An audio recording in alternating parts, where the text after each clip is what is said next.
पाकिस्तान को कपास की पैदावार में खतरनाक हद तक कमी का सामना करना पड़ रहा है।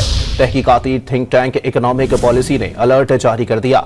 थिंक टैंक के मुताबिक कपास की पैदावार 10 साल कबल 1 करोड़ 36 लाख गांठों की थी, जो गुज़िश्ता साल 1 करोड़ 2 लाख गांठों तक रह गई है। एक दिहाई में 34 लाख गांठ कपास की पैदावार कम हुई। कमी से सिर्फ एक साल में 1 अरब 61 करोड़ डॉलर्स दरामदात की जरूरत पैदा हुई। पाकिस्तान को कपास की पैदावार में खतरनाक हद तक कमी का सामना करना पड़ रहा है। तहकीकाती थिंक टैंक इकोनॉमिक पॉलिसी ने अलर्ट जारी कर दिया। थिंक टैंक के मुताबिक कपास की पैदावार 10 साल कबल 1 करोड़ 36 लाख गांठों की थी, जो गुज़िश्ता साल 1 करोड़ 2 लाख गांठों तक रह गई है। एक दिहाई में 34 लाख गांठ कपास की पैदावार कम हुई।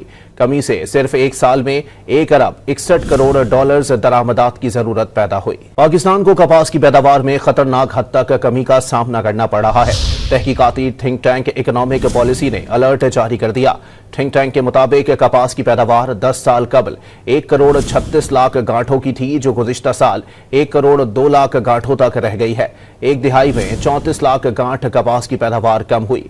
कमी से सिर्फ एक साल में 1 अरब 61 करोड़ डॉलर्स दरामदात की जरूरत पैदा हुई।